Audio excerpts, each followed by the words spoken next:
Hello and welcome back to my channel, or welcome if you are new. My name is Tanya, and if you love fantasy books, then you are in the right place. So today I wanted to share just a little book haul of some books that I've gotten recently, and then I want to go over a few of the new fantasy releases that I'm looking forward to in April. I believe there's like 6 of them, so good handful coming out next month. So wanted to go ahead and talk about those in case it's a book that you may want to put on your to be read list, and maybe give you some ideas of books you can look forward to in April. So first, the haul. So the first book I picked up was from Target, and I had not looked at books in Target in quite some time, and they had a really good selection of fantasy books and just books in general. So I'm going to have to definitely check out Target more often as far as books are concerned. But what I picked up is The North is the Night, and it is by Emily Rath. And as you can see, it is a beautiful book. Here's the inside. There you go. So yeah, just really pretty book. There's the cover without the dust jacket. But really pretty book, and I had not heard of this author before. It says she's an international best-selling author, but you know, I still had not heard from her. But looked like a really cute book. Let me just go ahead and read you the description here. Now, there's some names in here that I probably am going to mispronounce, but that's the good thing about reading. Whatever you want to say in your head, that's perfectly acceptable, you know, just however it works out for you. You're mine in life and death, body and soul. Isn't that just the most wonderful beginning? They want to grab your attention there for sure. In the depths of the Finnish wilderness, more than wolves roam the dark woods. When a death goddess attacks their village, best friends Siri and Anya prove helpless to stop her from dragging Anya into Tunula, the mythical underworld. Determined to save her beloved Anya, Siri braves a dangerous journey north, seeking help from the greatest shaman of legend, the only person ever to venture into Tunula and return alive. There's only one problem. The stories say he has since died. In Tunula, the cruel witch queen turns Anya's every waking moment into a living nightmare. But Anya soon learns that the god of death himself has plans for her. To escape, she strikes a costly bargain with him, knowing that Siri plots a daring rescue. So, I think that sounds like a really good book. Not one that I typically pick up, but thought it would be good, so wanted to give it a try. Then at Barnes & Noble's, I picked up A Study in Drowning by Ava Reed. I've heard a lot of good things about this one. I think it's pretty popular. It was going to be a standalone, but now there's a sequel coming out in July, I think, called A Study in Dreaming. Equally beautiful. Love the books on the side. So for this one, just the little synopsis on it is, it began as all things did, a girl on the shore, terrified and desirous. Effie Sayre has always believed in fairy tales, even though, crumbling under the pressure of her first term in college, she can't always seem to tell the difference between fact and fiction. Her only solace has been Einhard, an epic from Lyrian national hero and author Emery's Mirrodin. I probably butchered all those names. Taken by chance and maybe fate to the late author's estate, she is intent on finding the purpose to her own story, but instead stumbles upon Preston Helor, a scholar from the Literature College. Preston has come to Hyreth Manor determined to prove Effie's favorite author is a fraud, and her only hope of proving him wrong is to conspire with him. But Hyreth, perched on the very edge of a wrathful ocean, holds dark secrets, the likes of which both Effie and Preston thought only existed in the pages of Mirrodin's stories. The house and the truth might just ruin them both, as the sea threatens to swallow it, them, and their stories whole. So definitely looking forward to this one. Like I said, I've heard lots of good things about it. It was pretty popular, you know, on BookTube and all the places since it came out, so pretty sure I'll like this one. And then this one, equally as beautiful, and dragon on the cover, so can't go wrong there, is called Dragonfall. Also got it from Barnes & Nobles, and it's by L.R. Lamb. And that is what that one looks like. And I'd never heard of this one. It sounds great, though.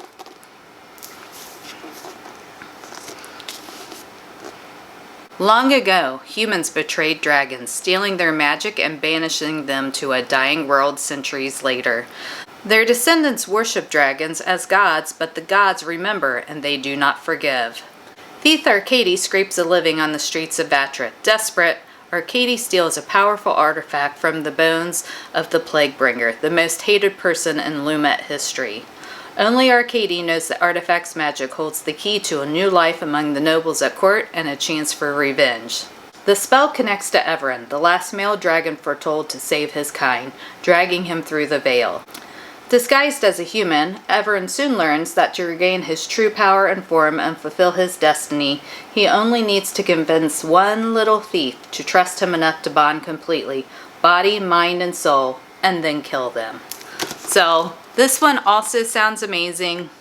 I think it'll be a really good story. It's not super long, but it's like 350 pages or so, but looking forward to this one too. Alright, and then now we're going to move on and talk a little bit about the books that I'm looking forward to that are coming out in April. The first one is called Drop of Corruption, and it's book 2 in the Shadow of the Leviathan by Robert Jackson Bennett, and it's supposed to come out on April 1st. And this one, it's kind of fantasy meets thriller or like Sherlock Holmes kind of mystery.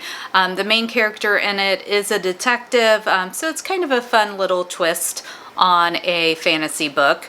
And as I said, this is book 2 in a series. The first book in the series was Tainted Cup. And a little description of this one is, in the canton of Yarrowdale, at the very edge of the Empire's reach, an impossible crime has occurred. A treasury officer has disappeared into thin air, abducted from his quarters while the doors and windows remain locked from the inside, in a building whose entrances and exits are all under constant guard. To solve the case, the Empire calls on its most brilliant investigator, the great Anna Dolabra. At her side, as always, is her bemused assistant. Before long, Anna's discovered that they're not investigating a disappearance, but a murder, and that the killing was just the first chess move by an adversary who seems to be able to pass through warded doors like a ghost, and who can predict every one of Anna's moves as though they can see the future.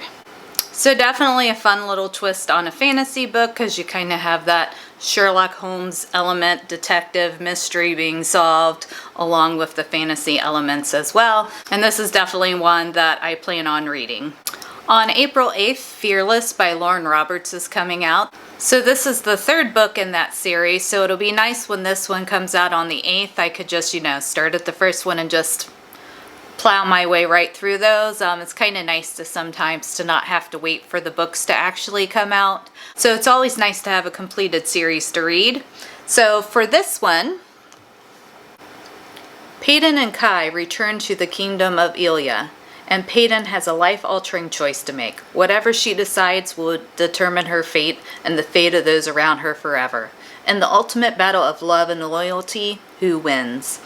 So I know this is a really popular book series, so I'm a little bit late to the game and getting started with it. But I heard it's kind of like Hunger Games with a little taste of Throne of Glass thrown in. Not as intensive as Throne of Glass, I am sure, but kind of just a little bit of that vibe in it. So once this the third book comes out here, I'm sure that I will be starting the series soon. And if you are a romantasy reader, there is Enchantra that's coming out on April 8th, and that is the second book in the Wicked Games series by Kaylee Smith. So this isn't one where I read the first book in the series, but the description intrigued me, so I wanted to go ahead and share this one as well. Ready or not, the game has begun. Genevieve Grimm has felt adrift ever since her sister became the head of the family. So when a mysterious friend of their mother's invites her to Italy, she accepts. She arrives at a grand palace expecting passion and magic, decadence and luxury, perhaps even a midnight ball. She doesn't expect the owner's ruthlessly handsome son to slam the door in her face. Rowan Silver is tall, dark, and exceptionally rude. An invitation or not, he demands Genevieve leave and never come back. But Genevieve follows nobody's orders, especially those of arrogant rich boys. She slips inside and immediately discovers her mistake. So this is an enemies to lovers romantasy. So I'm pretty sure by the description you can kind of see how this one's going to play out. But it looked like it could be a good read, so definitely one to keep on your radar if you like romantasy. Then mid-month we have the CNC Trilogy's book number 2, which is The Ashfire King by Chelsea Abdullah. And I know a lot of people have been waiting on this book to come out. The first book, it's been a hot minute since it was finished, so this is kind of a long-awaited sequel. So if you're not familiar with this series, just a little description to kind of get you started. A merchant and a prince trapped in the crumbling realm of Jinn must figure out how to save one world to return to their own.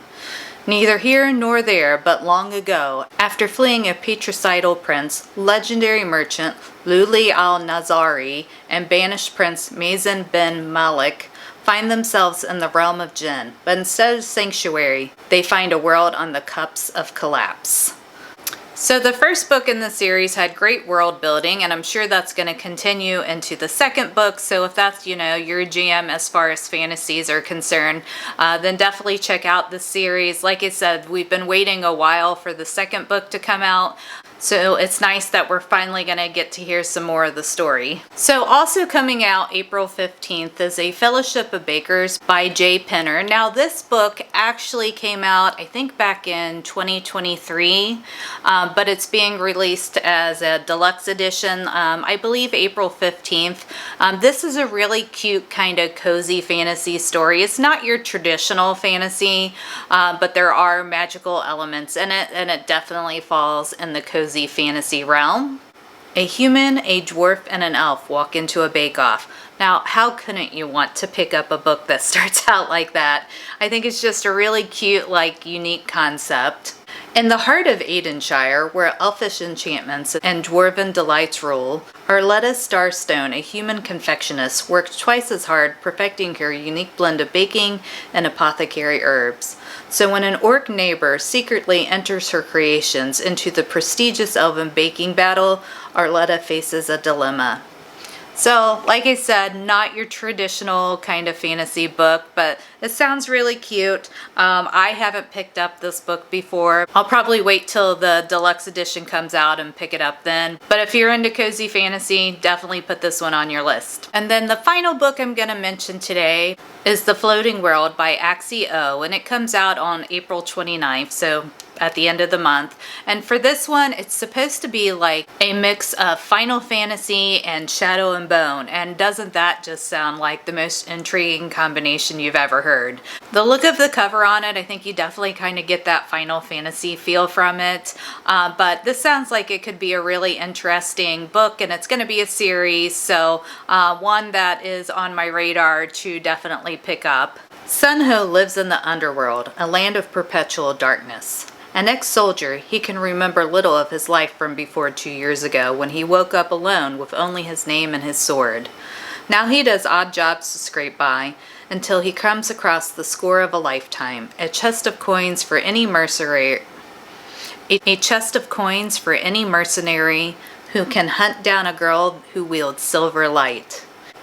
Meanwhile, far to the east, Rin is a cheerful and spirited acrobat traveling with her adoptive family and performing at villages.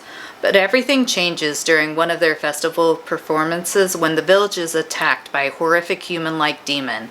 Rin releases a blast of silver light, a power she has kept hidden since childhood, and kills the monster. But her efforts are not in time to prevent her adoptive family from suffering a devastating loss or to save her beloved uncle from being grievously wounded.